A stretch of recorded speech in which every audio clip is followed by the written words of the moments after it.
Welcome to another midweek lesson from Grace Christian Assembly. We are currently studying the book of Genesis. So open your Bible and join us as we dig into the Word. Now, here's our teacher, Jim McClarty.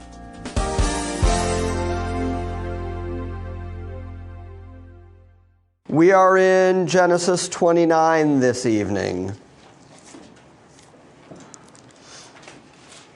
After Jacob has stolen his brother's birthright, and then through chicanery got his brother's blessing, God showed up and confirmed to him that the Abrahamic covenant belonged to him, that the land belonged to him, the land of Canaan. Through him all the families of the earth were going to be blessed, that he was going to have descendants like the stars of the heaven and sands of the seas.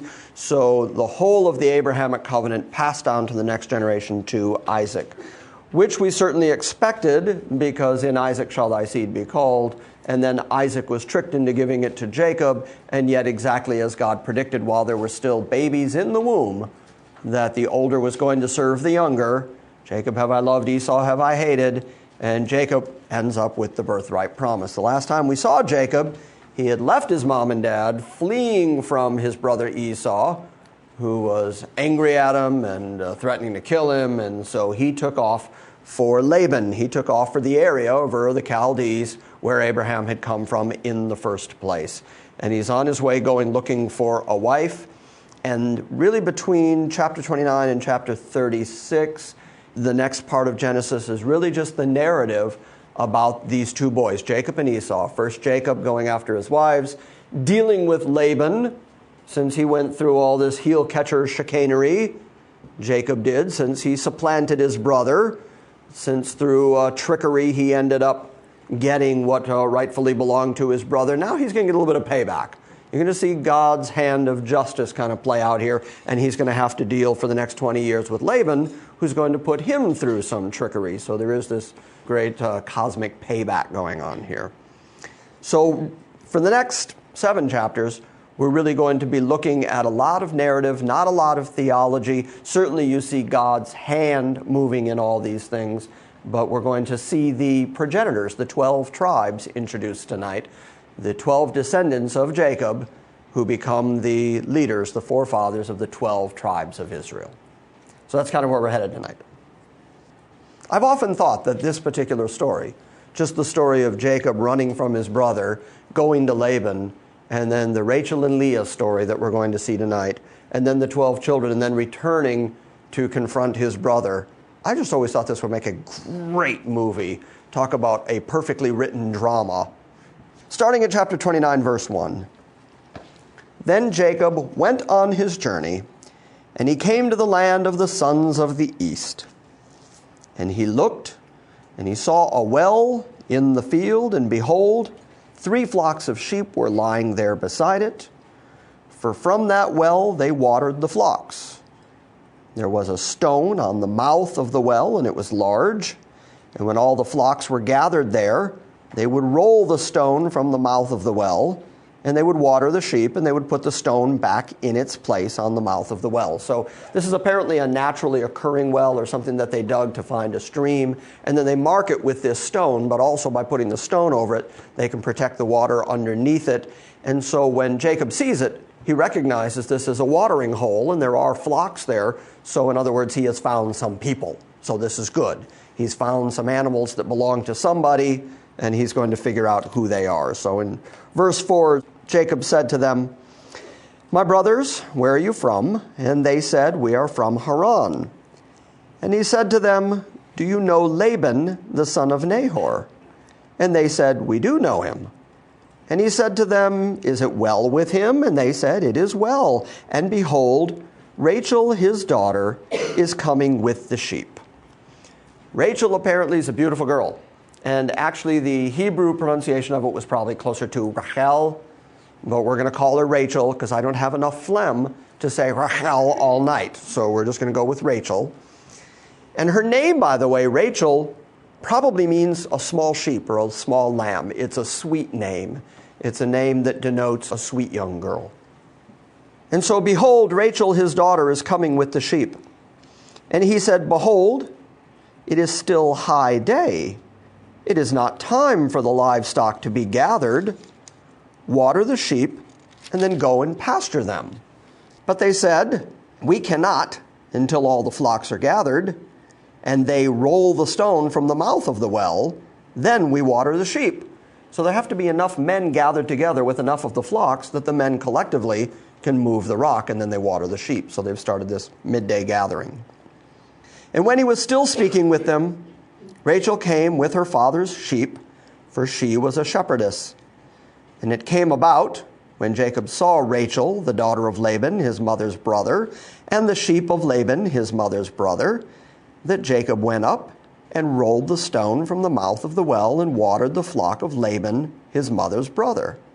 And then Jacob kissed Rachel and lifted his voice and wept. This kiss would have been a familial kiss. This was not a romantic kiss. He didn't grab her and pull a Peppy Lepiew on her. It wasn't, He kissed her in a familial way, saying, oh, we're family. Then Jacob kissed Rachel, lifted up his voice and wept. And Jacob told Rachel that he was a relative of her father and that he was Rebekah's son, and she ran and told her father. So it came about, when Laban heard the news of Jacob, his sister's son, that he ran to meet him and embraced him and kissed him and brought him to his house. And then he related to Laban all these things. And Laban said to him, surely you are my bone and of my flesh. And he stayed with him for a month. Then Laban said to Jacob, because you are my relative, should you therefore serve me for nothing? Tell me, what shall your wages be? So this tells us that for that month that he stayed there, he didn't just hang around. He went out every day and got productive. He probably went out with the flocks. He probably helped with the watering and the herding. And so Laban says, well, you're not going to work for nothing. What would you like? Tell me what your wage will be. So verse 15, because you are my relative, should you therefore serve me for nothing? Tell me, what shall your wage be? Now Laban had 2 daughters, and the name of the older was Leah, which is just an interesting name because the Hebrew word Leah means to be weary or to make someone disgusted. Yeah. So, gee, Laban and wife, what would you like to name your first daughter? I'm thinking make someone disgusted. Isn't that an odd thing to name her? And yet you're going to see that her name is going to play out quite specifically in the way that her father's going to treat her and the way she's going to end up married through a bit of chicanery.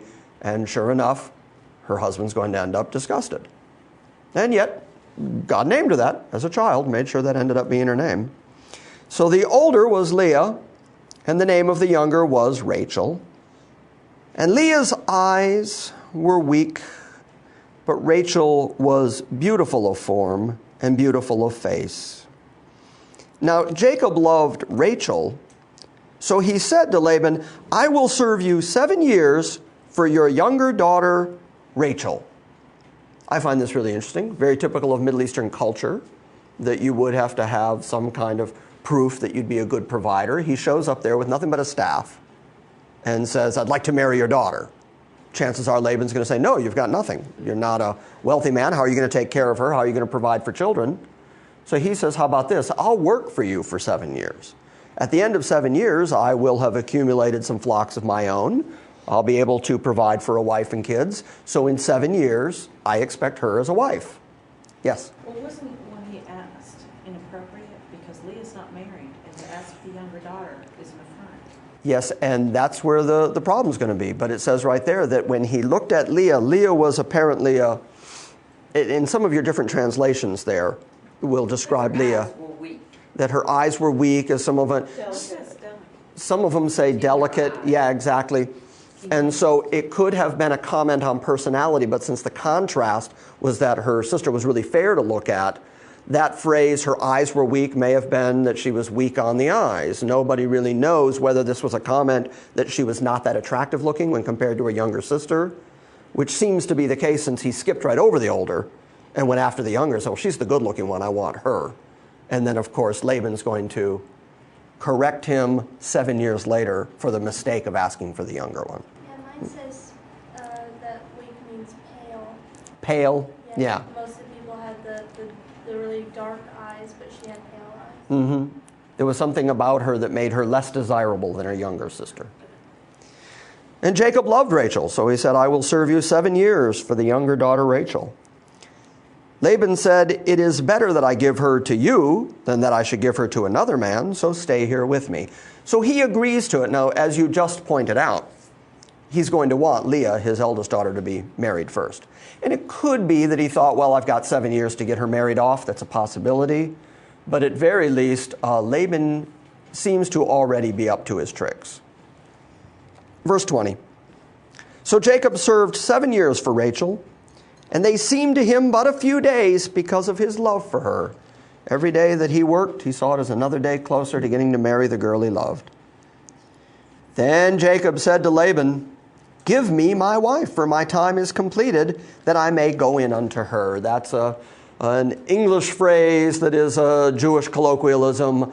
And the way that a marriage was consummated was for the man and woman to go into the tent together and have their sexual union for the first time. That phrase tells you that for 7 years he worked with her, and yet she was still a virgin. He didn't try to lay with her. He didn't try to go in ahead of his time. He was a very honorable man. And finally the day came when he should have been able to take her to wife. And so he said, the time's complete. Give me my wife that I can go in unto her. So Laban gathered all the men of the place, and he made a big feast. Now it came about in the evening that he took his daughter Leah and brought her to him, and Jacob went into her. Now the way this would have worked was that the bride would have gone into the tent first, and she would have prepared herself, and it would have been dark in the tent. She would have had a veil on, and she would have, what shall we call it, appropriate robes on, so that when he came in, he would be enticed. And so Dad sent Leah, the oldest girl, in first, and said, go in there and make yourself ready. She apparently cooperated. She goes in and gets herself ready for the wedding night, and then at the end of the feast, and it's night, and there's been drinking, and okay, Jacob, your wife's waiting for you in the tent, and he hurries on in there, and 7 years of waiting. I mean, he's got some tension built up.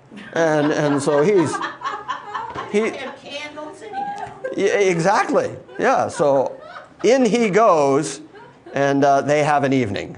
Do you think that Rachel knew what was going on? I think after 7 years, there's no way that she didn't know, but she obviously was really obedient to her father, as most girls would have been, because the father owns everything, and it's up to the father to plan the wedding, who you're going to marry. And so I think that he probably took her aside at some point and said, Leah's the oldest, and you don't get married till she gets married. So Laban also gave his maid, Zilpah, to his daughter Leah as a maid. Oh, that's an interesting name. It means to trickle like a fragrant dropping. That's a nice name, isn't it? Mm-hmm. And so it came about in the morning that, behold, it was Leah, which means that Jacob woke up, rolled over, took a look at the woman he'd married and went, you're not her. And you're not very easy on the eyes. And you're not easy on the eyes. Yeah. And you're this one. Yes. And he said to Laban, what is this you've done to me? Was it not for Rachel that I served with you? Why then have you deceived me? But Laban said, it is not the practice in our place to marry off the younger before the firstborn. Complete the week of this one, and we will give you the other also for the service which you shall serve with me for another 7 years. So 7 years, and now Dad goes, make it 14. You got my older daughter, but if you want the younger one, the one you really love, it's going to take you another 7 years. Now, by the way, take a look at the language in verse 27, because most of your translations will use the word week at the beginning of that sentence. Complete the week of this one, and in the very same sentence end with, you'll serve with me for another 7 years. There you see that synonymous terminology between week and 7 years, so that when you get to places like the book of Daniel, which we spent a lot of time in, and you read about the 70 weeks and 70 weeks of years and 70s times 7, there are folks who have written commentaries on Daniel and tried to say, well, it says week, and clearly week means week, without giving any thought to the way that the language has developed over time. The word just means sevens. And so A7, translated in the English into a week, but then clearly stated as 7 years here. So he served for 7 years. He ended up with Leah. He's got to serve another 7 in order to get Rachel, the one he loves. So Jacob did so, and he completed her week, or her 7 years. And he gave him his daughter, Rachel, as his wife. 14 years this guy labored to finally get the woman he wanted. That's love. How many of you guys are that committed? I'm going to go with not Tom. Verse 28. And Jacob did so and completed her week, and he gave him his daughter Rachel to wife. And Laban also gave his maid Bilhah to his daughter Rachel as her maid. Bilhah, interesting name, means timid, quiet. That takes us to verse 30. So Jacob went into Rachel also, and indeed he loved Rachel more than Leah. And he served with Laban for another 7 years. Now the Lord saw that Leah was unloved, and he opened her womb, but Rachel was barren. This is another one of those examples of God's great balance in things. I mean, this is heel catcher after all. This is Jacob after all, the one who got the blessing and the birthright through lying and chicanery and supplanting his own brother. So now he ends up with Leah, the one he didn't necessarily want, but he is, after all, married to her. And so his being disgusted with Leah, God's going to correct it by making sure that Leah gives him children. Because in that culture, to have a son is the whole point and purpose of being married. To have somebody to carry on the lineage, to have somebody that can carry on the family name. And so God very specifically closed Rachel's womb and opened Leah's in anticipation that it would cause Jacob to love Leah. The sad part is that for a very long time it didn't work. Jacob was quite hard-hearted in all of this. So verse 32. And Leah conceived and bore a son, and named him Reuben. For she said, because the Lord has seen my affliction, surely now my husband will love me. So she recognizes that the Lord sees the affliction she's living under, that her husband doesn't love her. And the name Reuben, by the way, you can see the B-E-N at the end of it. Ben means son. The most famous example of that would be Ben-Hur. Judah, Ben-Hur, Judah, son of Hur. So Ben means son, and Reuben means literally, see, a son. And so it's Leah's way, when the child is born, of saying to her husband, see, a son. You'll love me now, right? So she said, because the Lord has seen my affliction, surely now my husband will love me. Then she conceived again and bore a son. And by the way, all this conceiving going on means despite her not liking her, he's spending time in her tent. So she conceived again, and she bore a son and said, because the Lord has heard that I am unloved, he has therefore given me this son also. And she called his name Simeon, or the Hebrew would be more like Shimon, and it means to hear. God has heard that I am unloved, has seen all this that's going on. So she called him to hear. And she conceived again. This is the third son now. She conceived again and bore a son and said, now this time my husband will become attached to me, because I have borne him 3 sons. Therefore she called him Levi, which means to unite or to attach. You see how desperately this woman wanted her husband's approval and love. And with each new son, she even gives him a name that every time the father, every time Jacob has to call any of these boys by name, it is a constant reminder of how desperately his wife wants his love. Did you have something? That was really good. The reminder every time the kid, Thank you. I plagiarized it from the text. Yeah. And she conceived again, verse 35, and bore a son. And she said, this time I will praise the Lord. And therefore she named him, Judah is the English phrase, it's Yahudah. And Yahudah means celebrate, praise. So at the 4th child, she thinks, boy, I've done everything this man could want. 4 sons. There is no way that his heritage is going to stop now. And she decided that instead of reminding her husband with each new child of how desperately she wanted to be loved, she went with, you know what, this time we're just going to celebrate. This time we're just going to praise. And so Yehuda. And it's not insignificant that Jesus comes through that lineage. And he becomes known as the Lion of the tribe of Judah, Yehuda. Chapter 30 then starts. Now when Rachel saw that she bore Jacob no children, she became jealous of her sister. And she said to Jacob, give me children or else I die. As if it was his fault. And he quite rightly in verse 2, then Jacob's anger burned against Rachel. And he said, am I in the place of God who has withheld from you the fruit of the womb? Notice that Jacob instantly went right to God's sovereignty. Said, if you haven't had children, that's God's doing. If she's had 4 children, that's God's doing. Because it clearly wasn't his problem. He was fertile, he was producing, and she wasn't. So he said, it's God that's closed your womb. Yes, ma'am? But he didn't mention God's sovereignty in the case of his wife. Yeah, well. Kind of an interesting Yes. way of looking at life. Yes, and I do think that the knowledge of God's sovereignty in your life is a progressive recognition. It's something you recognize over time and circumstance and events of life. Yes. And after you've done your own thing. After you've worn yourself out, you go, oh, okay, God's sovereign. So she comes up with a plan.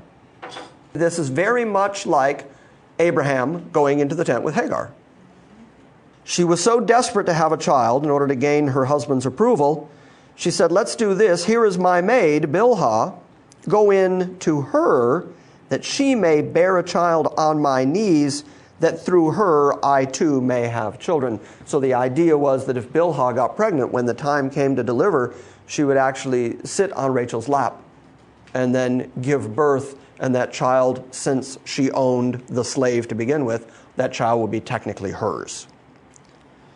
Verse 4, so she gave him her maid Bilhah as a wife, and Jacob went in to her. This is now 3 women he has gone in unto. And Bilhah conceived and bore Jacob a son. Then Rachel said, God has vindicated me, and has indeed heard my voice, and has given me a son. Therefore she named him Dan, or Don, depending on the pronunciation, and it means judge. So she says, God indeed has heard my voice. He has vindicated me. So she's saying God is the judge who has evened these things out, and named him Dan. Verse 7, and Rachel's maid Bilhah conceived again, and bore Jacob a second son. So Rachel said, with mighty wrestlings have I wrestled with my sister, and I have indeed prevailed. And she named him Naphtali, something like that, and it means to wrestle or to struggle. Now this struggle and this desperation to produce sons to try to get Jacob's love and to try to even the score between these 2 competing sisters is ultimately going to cost Rachel her life. Rachel is going to die in childbirth, delivering the 12th of these boys.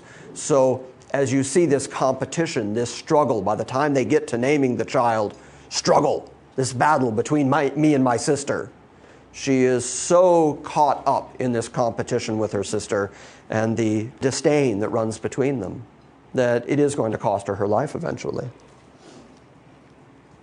So Rachel said, with mighty wrestlings have I wrestled with my sister, and I have indeed prevailed, and she named him Naphtali.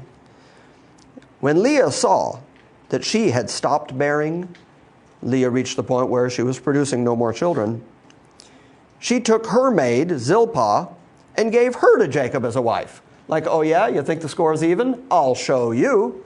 So far your children have been produced through a handmaid, so now I'll give our husband my handmaid and see if we can't tilt the score my way.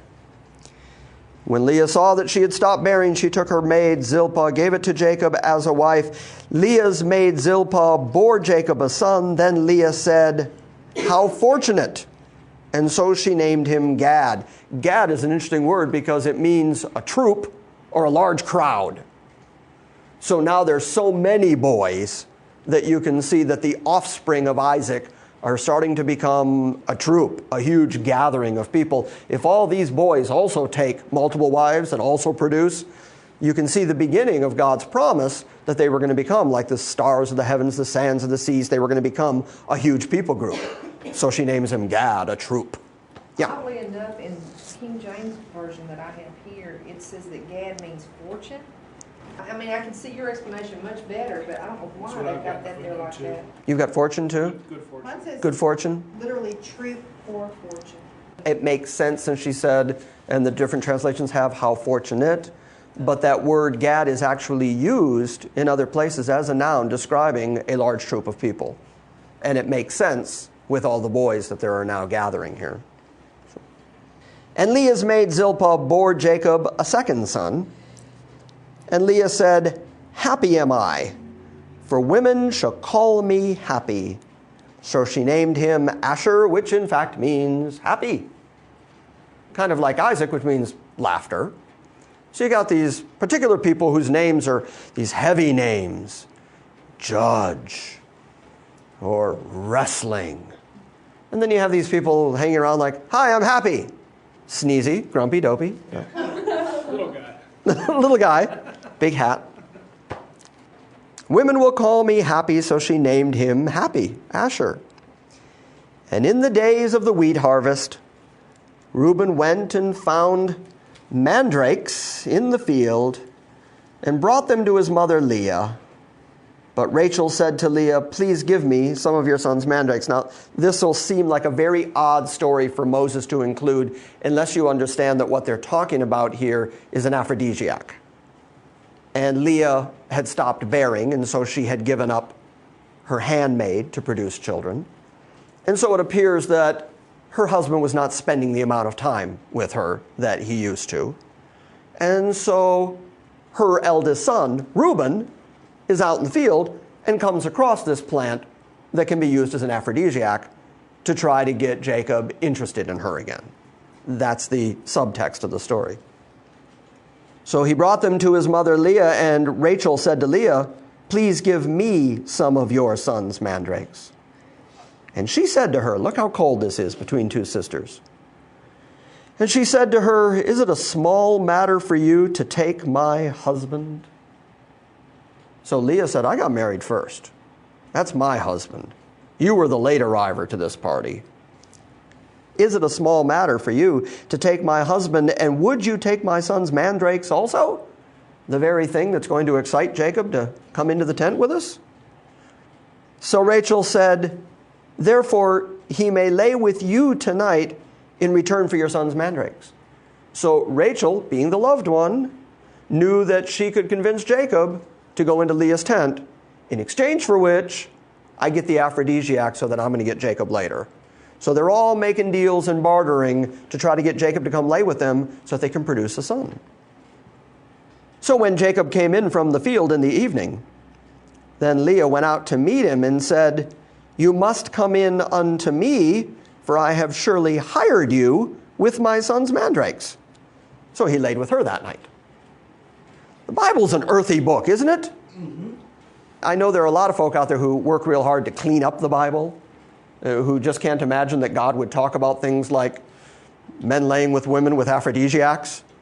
But that's exactly what this passage is about, because God is dealing with human beings like you and I, with the same passions you and I have, with the same fleshly, sinful natures that you and I have. Those have always been the people that God has dealt with and chosen and elected and loved.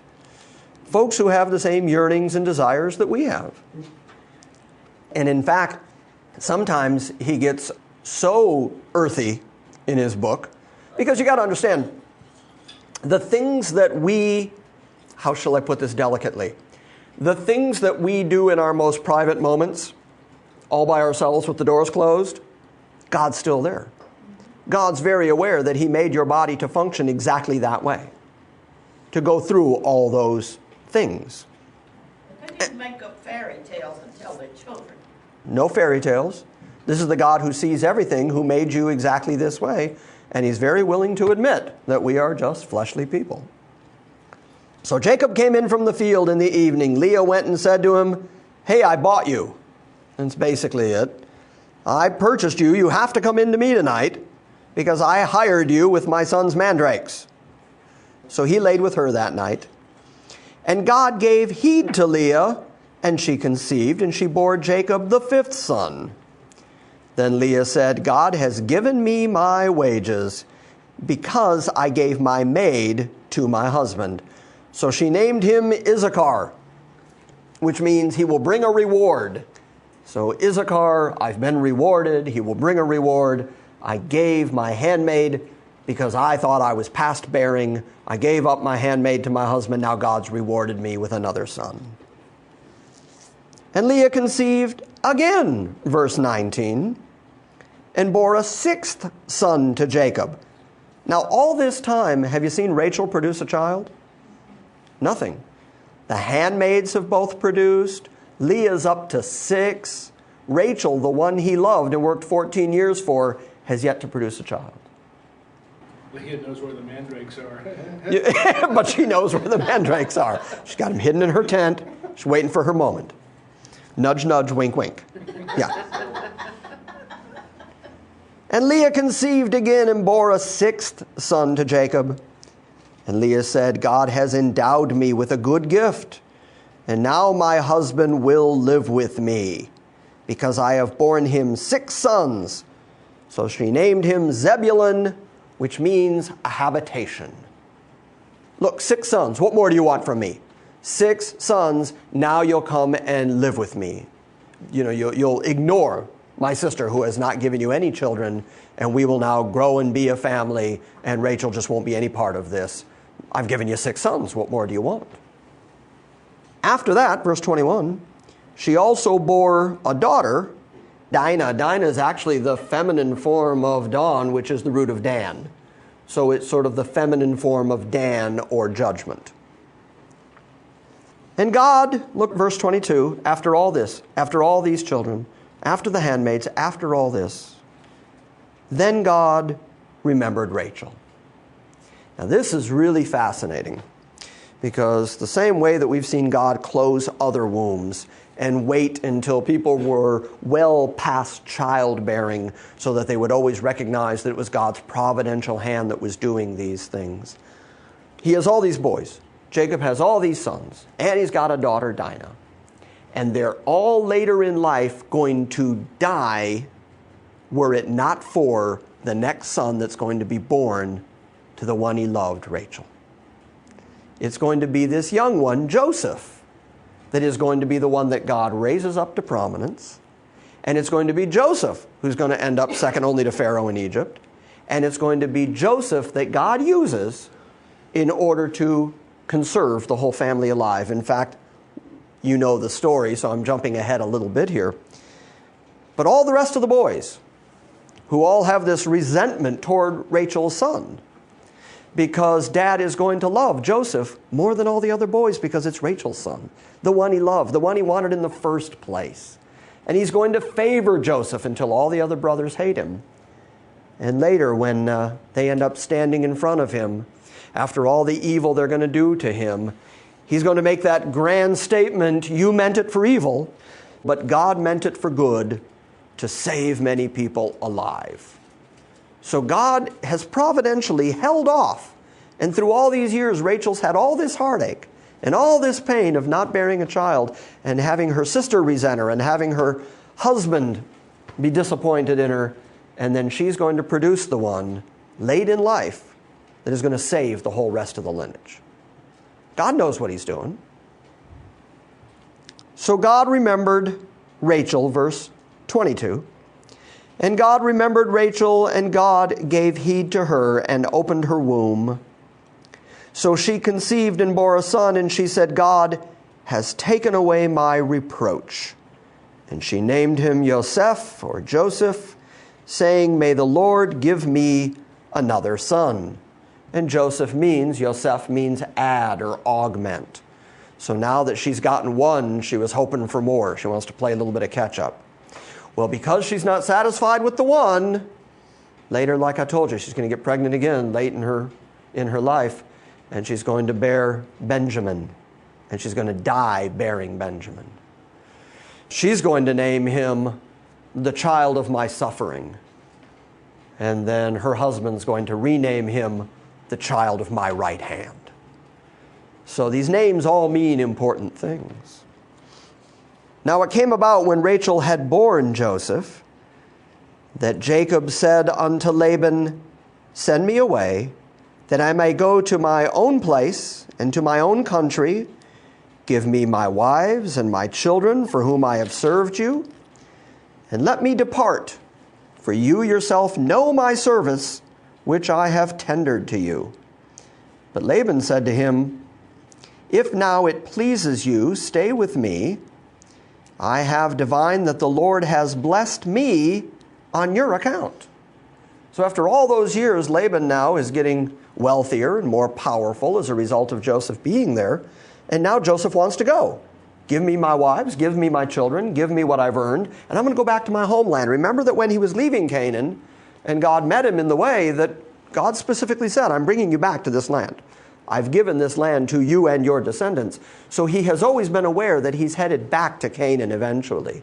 And now that he's got 12 sons and a daughter and 2 maids and 2 wives, and it's now time to head back. But Laban realizes if you leave, all these blessings that have come my way are going to stop. So he wants one more time to try to keep him there, the same way he managed to keep him there 14 years just to get Rachel. Verse 28, and he continued, name your wages, and I'll give it to you. But he said to him, you yourself know how I have served you and how your cattle have fared with me. For you had little before I came here, and it has increased to a multitude. And the Lord has blessed you wherever I turned. But now, when shall I provide for my own household also? So he said, what shall I give you? And Jacob said, you shall not give me anything. If you will do this one thing for me, I will again pasture and keep your flock. So since Laban has said, don't leave me, don't leave yet, I don't want to lose the blessings, he said, okay, if I stay and work, here's what I want you to do. And this is really clever. Verse 32, let me pass through your entire flock today, and let me remove from there every speckled and spotted sheep, and every black one from among the lambs, and the spotted and the speckled among the goats, and those will be my wages. Now the spotted and the speckled and the black lambs were the less desirable ones. They certainly would still produce food or produce wool, but the white wool can be dyed into more colors and stuff. The darker wool, the black wool, not as valuable. And so he says, let's just do this. I don't want you to give me anything other than I'm going to walk through and I will take the least desirable of your animals. And I will start my own flock with them. Well, what we don't know that's going to be revealed later on by Moses is that it turns out that God came and met with him and gave him a vision that the goats and the sheep that were going to, how shall I say this, mount most voraciously were going to be the speckled and the dark, and those were going to be the strong ones. So God gave him a vision that the good ones in Laban's flock, the ones that were going to produce the most, were going to be the speckled and the spotted and the dark. So since he has that vision to work with, he goes to Laban and makes Laban a deal that sounds like, to Laban, a good deal. Let me take the ones that are less desirable. Turns out, those are going to be the ones that are the strongest, and he is even going to manipulate the breeding in such a way that he's going to end up owning the vast majority of what was once Laban's flock. Laban made a huge mistake by not letting him go home. So, let me pass through your entire flock today, removing from there every speckled and spotted sheep, and every black one from among the lambs, and the spotted and the speckled among the goats, and that will be my wages. So my honesty will answer for me later, when you come concerning my wages.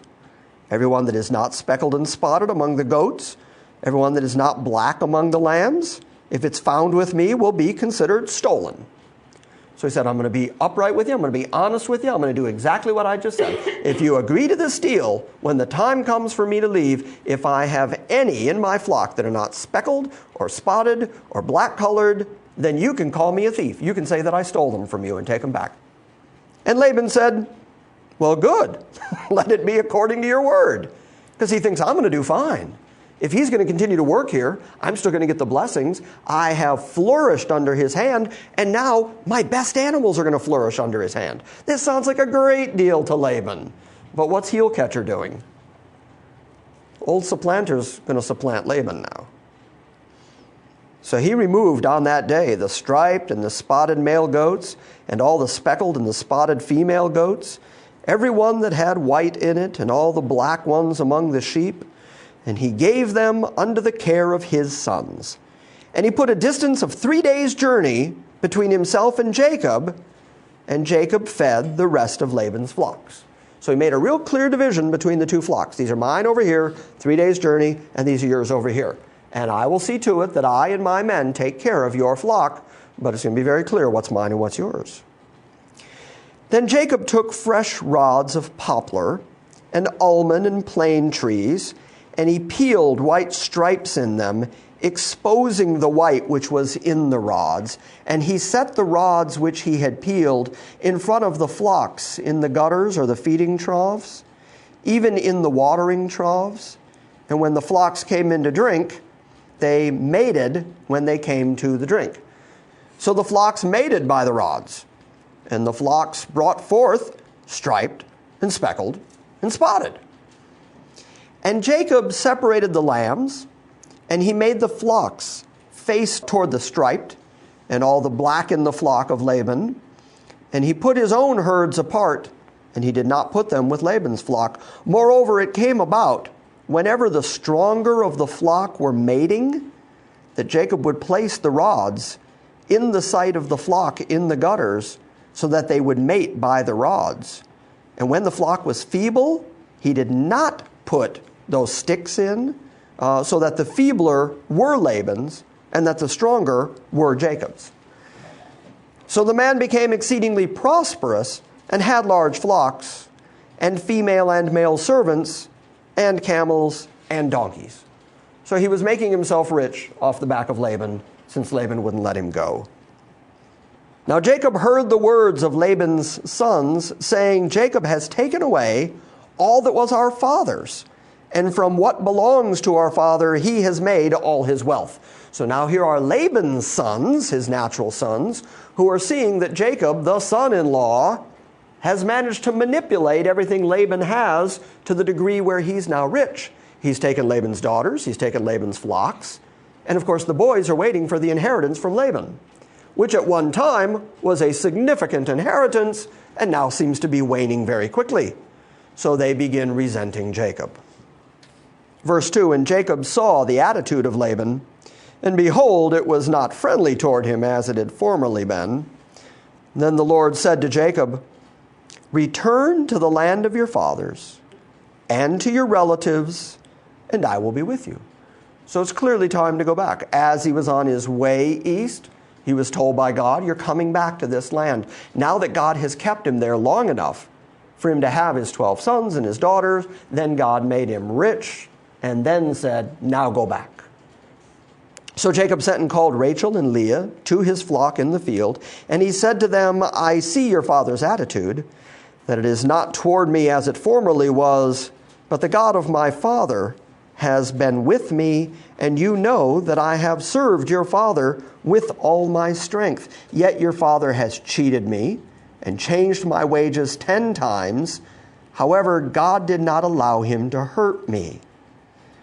If he spoke thus, the speckled shall be your wages, then all the flock brought forth speckled.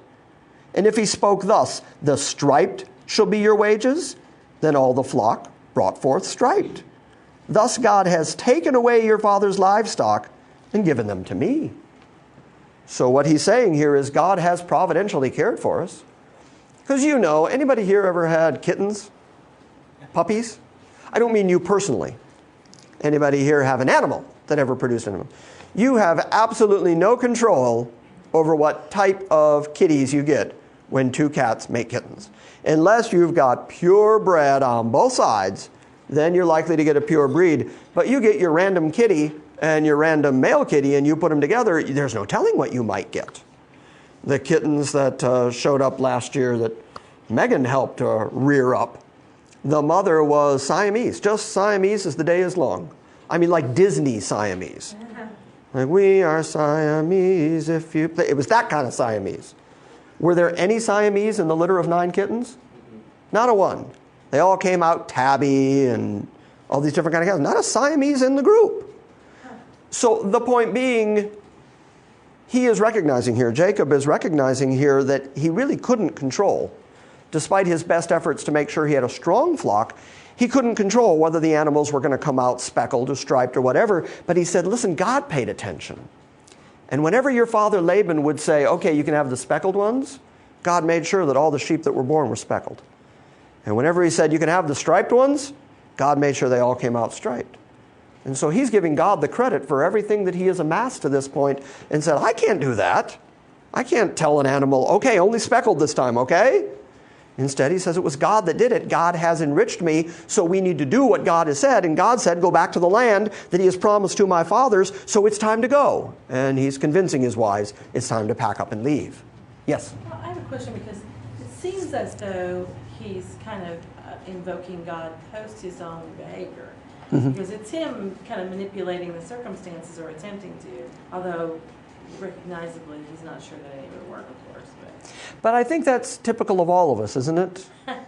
That would be a yes laugh. Yeah. That's what we call free will. Yeah.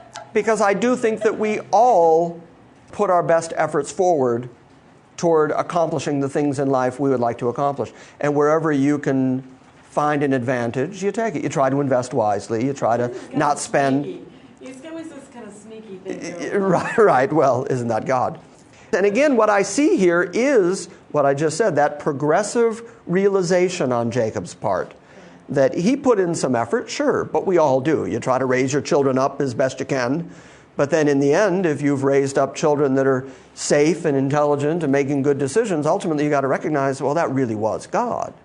I did what I could do, but ultimately you can't tell animals whether or not to produce spotted babies, despite your best efforts. So I think that's what we're seeing here with Jacob, is that he's gone to his wives and said, look, we've got all this, and there's no way to explain it. As he's headed back to Canaan land, when it's time to enter the land, he's going to pause for a moment and say, I came east with nothing but a rod in my hand. I had nothing but a walking staff when I came this direction. And now here I am walking home with this enormous company of people and servants and animals and flocks. And he's going to recognize that's all God's doing. But yes, I think it is all him progressively realizing this is really God's hand. So verse 9, thus God has taken away your father's livestock and given them to me. And it came about at the time when the flock were mating that I lifted up my eyes. Look here, this is what I mentioned to you before. When the flocks were mating, I lifted up my eyes, and I saw in a dream, and behold, the male goats which were mating were striped and speckled and mottled. In other words, God gave him a vision of which animals it was that were going to be productive.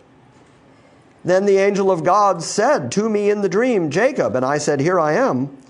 And he said, lift up now your eyes, and see that all the male goats which are mating are striped and speckled and mottled, for I have seen all that Laban has been doing to you.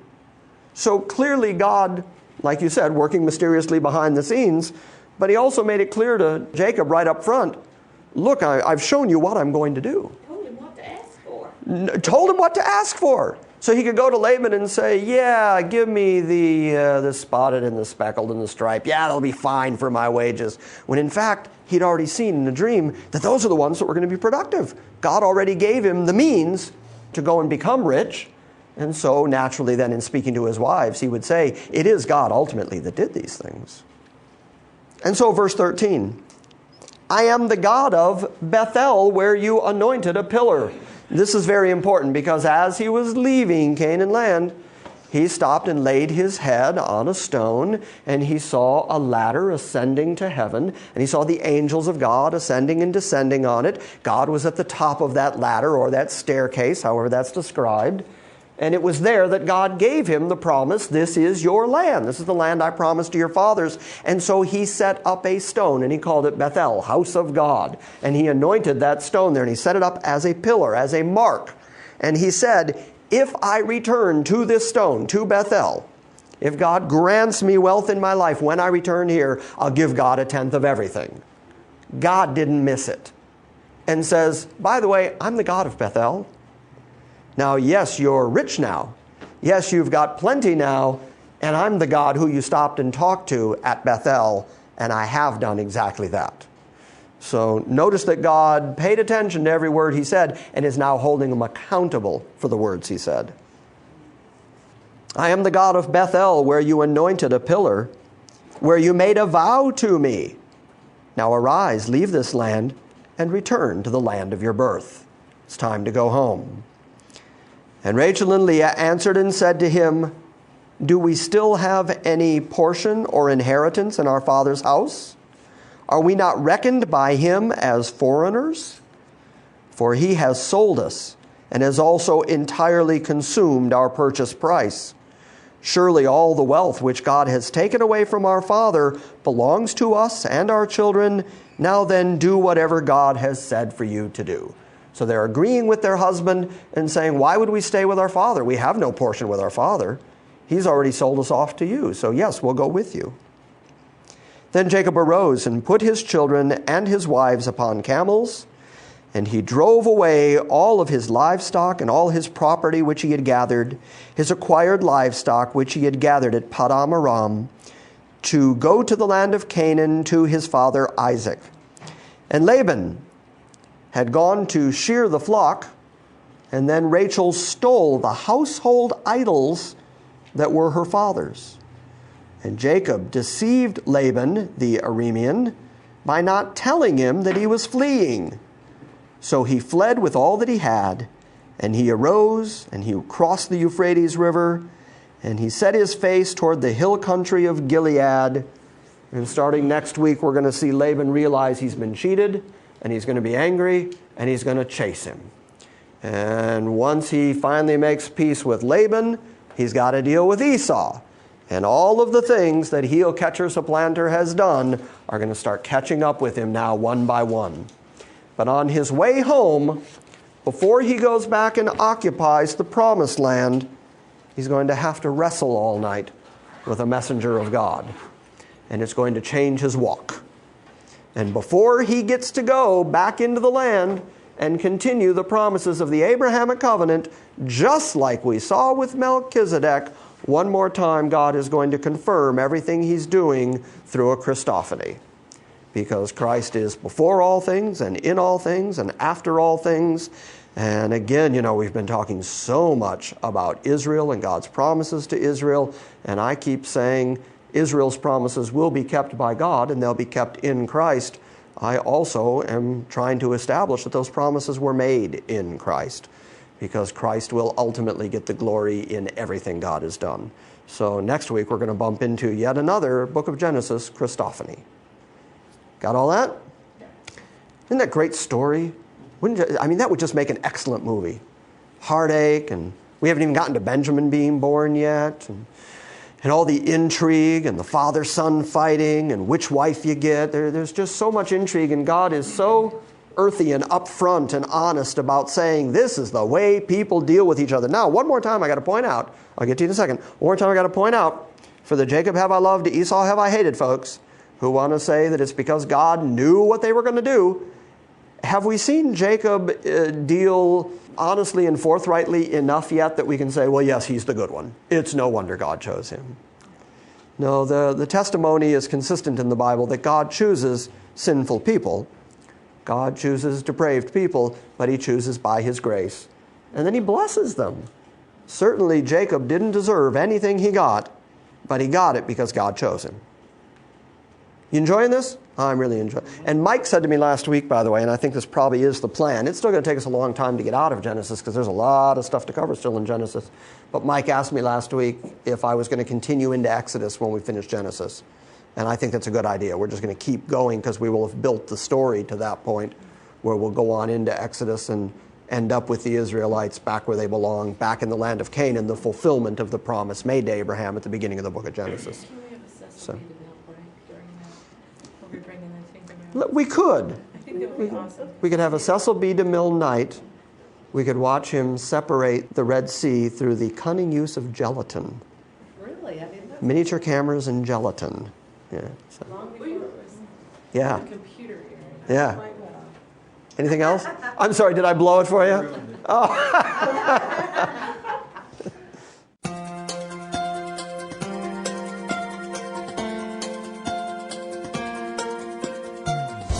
Thank you for joining us for this week's lesson. If you would like more information about Grace Christian Assembly or the teaching of God's sovereign grace, please visit us on the World Wide Web at salvationbygrace.org.